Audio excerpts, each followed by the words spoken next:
Hello' guys, অসমীয়া পাকঘৰলৈ স্বাগতম জনাইছোঁ। এয়াই মই মছলাবোৰ বাতি এটাত লৈ পানীৰে মিহলাই ল'ম। চাই থাকিবচোন।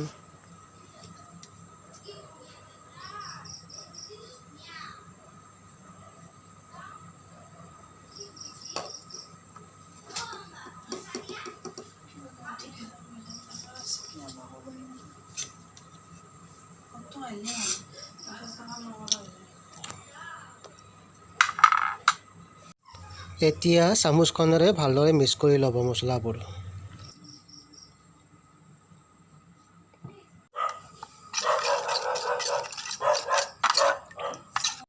এয়াই মই লৈ লৈছোঁ কেপচিকাম, বাদাম, লং ইলাচি, শুকান জলকীয়া, লগতে আছে আপোনাৰ পট আৰু লিভাৰ, আৰু কুটি লৈছোঁ পিঁয়াজবোৰ। এতিয়া তেলটো গৰম হৈ গৈছে। ইয়াত মই তেজপাত 2 খিলা আৰু শুকান জলকীয়া এটা দিম।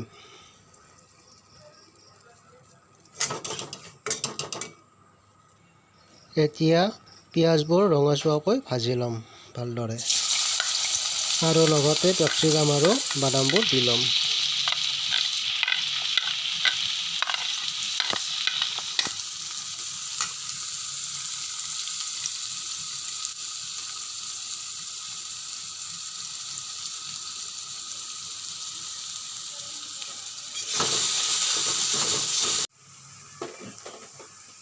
এতিয়া গলি থোৱা মছলাবোৰ ইয়াত মিহলাই দিম। এতিয়া ভালদৰে ভাজি পানীবোৰ নাইকিয়া কৰি ল'ম।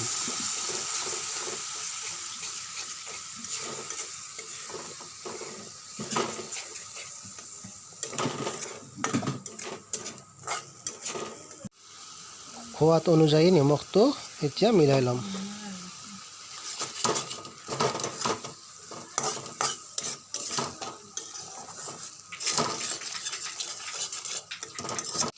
কিছু সময়ৰ পিছত বিলাহী আৰু কেপচিকামটো মিলাই ল'লোঁ। এতিয়া ভালদৰে লৰাই থাকিব।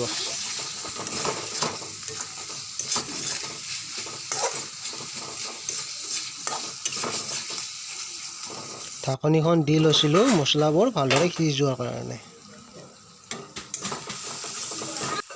এতিয়া লিভাৰ আৰু পটবোৰ ভালদৰে মছলাৰ লগত মিক্স কৰি ল'ম।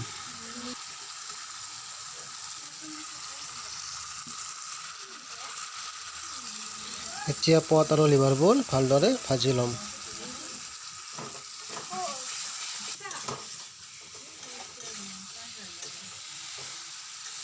ভালদৰে ভাজা হোৱাৰ পিছত এতিয়া আৰু অলপমান পানী মিহলাই দিম।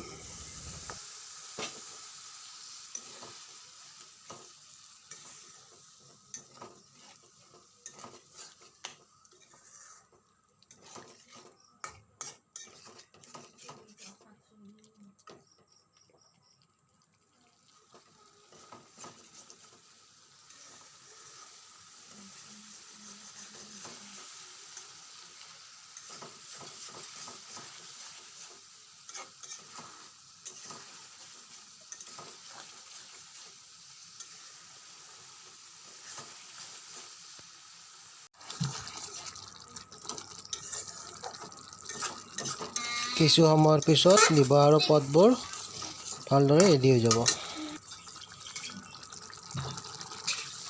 এয়াই চাওকচোন, পট আৰু লিভাৰ ৰেডি হৈ গ'ল, আৰু কি ধুনীয়া এটা কালাৰ ওলাইছে চাই চাওকচোন। এনেকৈ বনাই খাবচোন। বাই।